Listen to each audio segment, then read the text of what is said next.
बरं त्यांचा ड्रायव्हरचा नंबर आहे का तुमच्याकडे? अच्छा अच्छा, नाही नाही, मी आपलं सहजच विचारते. बाकी ठीक आहे ना? बरं, काळजी घ्या, बाय. काय काय झालं? ड्रायव्हरचा फोनच लागत नाहीये म्हणतात आणि ह्यांच्याशी काहीच बोलणं झालं नाही त्यांचं. मला खरंच कळत नाही अथर्व, खूप टेन्शन येते आता. काय करू मी? नक्की दादा कुठेतरी गेलाय की तू पाठवलंयस त्याला? तुला आत्ताच सांगते मी, माझ्या दादाचं जर काही बरं वाईट झालं ना तर त्याला तू जबाबदार आहेस. आणि लक्षात ठेव, गाठ माझ्याशी आहे, या उत्तराशी. तुझ्याकडे ऑफिस मधल्या कोणाचा नंबर आहे का, किंवा मग ऑफिसचा नंबर आहे? नाहीये माझ्याकडे नंबर, कधी गरजच नाही पडली. तर काय चाललंय काय तुझं? तुझ्या नवऱ्याविषयी तुला काहीही माहित नाही? मग रोज रोज तुम्ही घरी काय बोलता? ज्या बेसिक गोष्टी आहेत त्याही तुला माहित नाही.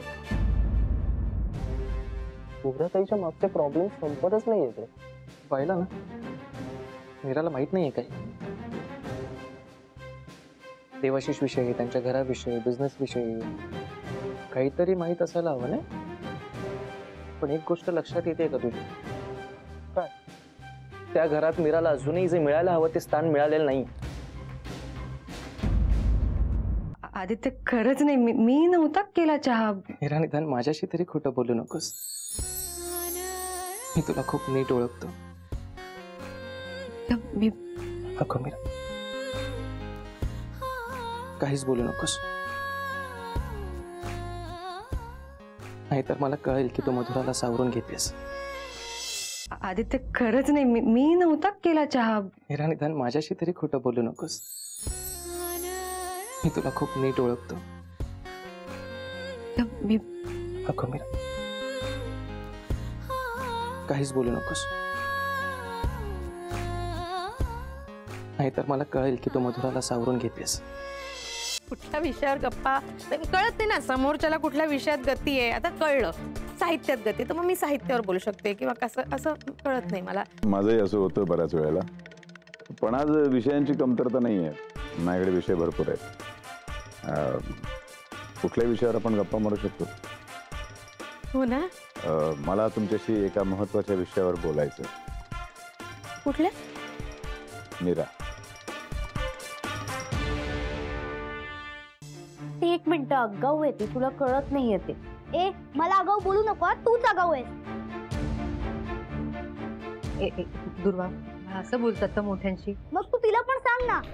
हो, मी सांगते तिला. हा, तू बाहेर जाऊन खेळ बघू जा. हे बघ, मी तिला ना फक्त देव जिजूंमुळे सहन करते. म्हणजे जिजू माझ्या आणि आदित्यच्या लग्नाला सपोर्ट करतायत मला. ताई, ती जिजूंची मुलगी आहे ना, म्हणून या घरात ठेवलंय, नाही तर कधीच तिला या घरातनं बाहेर काढलं असतं. ऍक्च्युली तिला आणि तुलाही.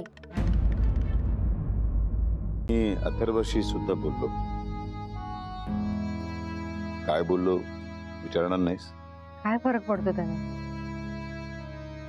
तुम्ही जे बोलाल, जे वागाल, सगळं मान्य आहे.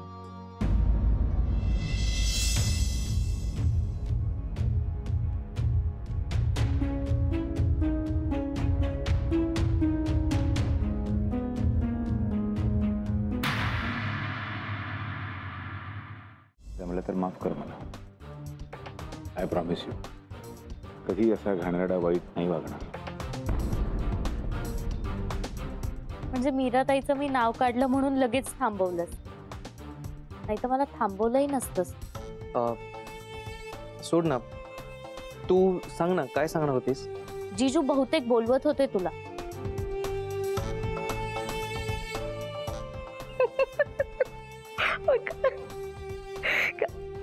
काय?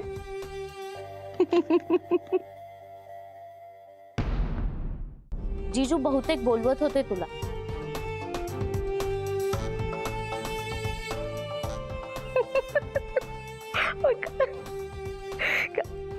काय?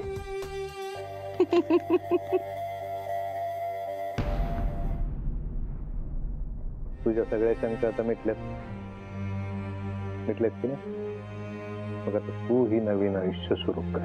हो, मलाही ते मान्य केलंच पाहिजे. सगळं विसरून तिने नवीन संसार सुरू केला. आता माझी वेळ.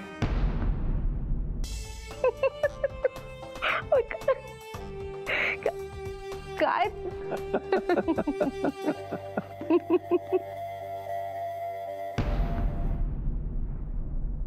तुझ्या सगळ्या शंका आता मिटल्यात की नाही? मग आता तू ही नवीन आयुष्य सुरू कर. हो, मलाही ते मान्य केलंच पाहिजे. सगळं विसरून तिने नवीन संसार सुरू केला. आता माझी वेळ. परत पसारा करून ठेवला ना दुर्वाने? नाहीतर काय, आवरायचं म्हटलं तर नाही म्हणते, नंतर मला लागणार आहे ना, मग इथेच असू दे. ते लहान आहे ना ती, मी सांगते हा तिला. नाही नाही, तुम्ही काही सांगू नका. मुलं पसारा नाही करणार तर कोण करणार? काय पसारा केला आणि काय कारण काय सांगितलं यावेळेला? नाही काही नाही दादा, तुम्ही आलायत आत्ताच तर मी चहा करून आणते पटकन. मीरा करते तसं करा, स्पेशल वाला तो आलं वगैरे घातलेला. अहो दादा, तसा जमेल की नाही मला नाही माहिती. नाही म्हणजे एकदा दोनदा मी प्रयत्न केला, प्रामाणिक प्रयत्न केला, पण तो गणला. तुमच्या हाताला ना चवच वेगळी आहे, ती उतरते. तसं काही नाही, जमेल तुला. तू दूध घालायला घाई करू नकोस. चहा पावडर आणि आलं ना छान उकळू दे, नंतर दूध घाल आरामात. हा ठीक आहे, 1 मिनिट. तू नको, तूच कर. हे सगळं सांगण्यापेक्षा तूच कर ना. चालेल ना, तू आवरून घे, मी चहा करते. दादा हे एक बरं केलं, तुम्ही मीराताईंना चहा करायला सांगितलं. तुम्ही थकलेले दिसताय. माझ्या हातचा चहा घेतला असता ना तर आणखीन चिडचिड झाली असती तुमची. चला, मला सुद्धा सगळी आवरावर करायला हवी. दादा झालंय आवरून, तुम्ही कशाला करताय? मी करते, असू द्या. नाही नाही नाही, काही गोष्टी मलाच आवरायला हव्यात.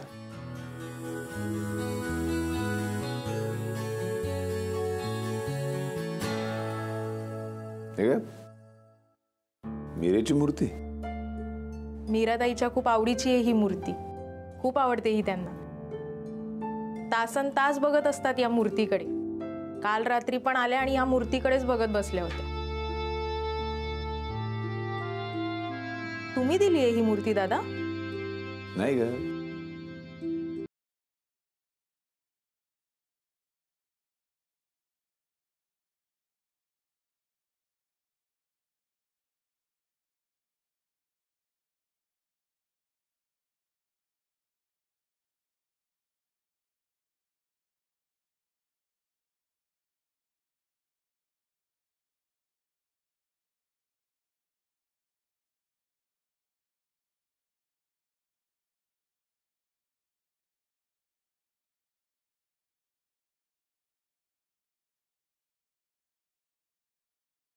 फिरायला जायला कुठे आवडतं? एक सांगायचं. हा, पुण्याच्या सायन्स पार्कला. पुण्याच्या सायन्स पार्कला. Okay, interesting.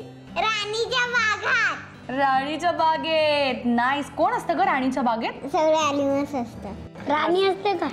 वा वा मित्रा, वा काय टाकलंय ना यांनी. राणी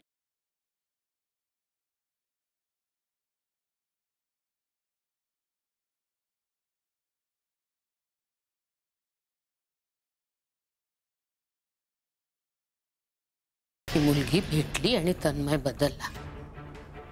तर ती लग्न करून घरात आल्यावर काय होईल?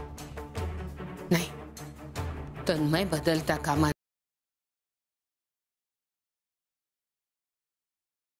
तुम्ही शाळेत येणार आहात ना आज?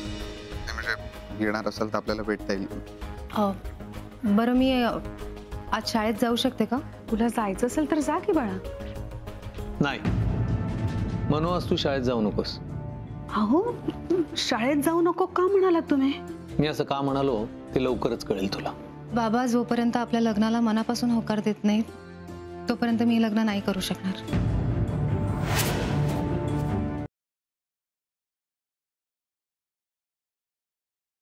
तो खोटं बोलतोय माझ्याशी पुन्हा एकदा. आय नो आय अग्रीड, पण तो खोटं का बोलतोय? That is the point. आणि आपल्याला ते फाइंड आउट केलं पाहिजे ना. कधी कधी कसं असतं माहितीये का, काही गोष्टी ना ह्या मनात आल्या तर करून टाकायच्या असतात. मग परिणाम बघितल्यानंतर विचार करायचा की आपण चुकीचं केलं का बरोबर केलं.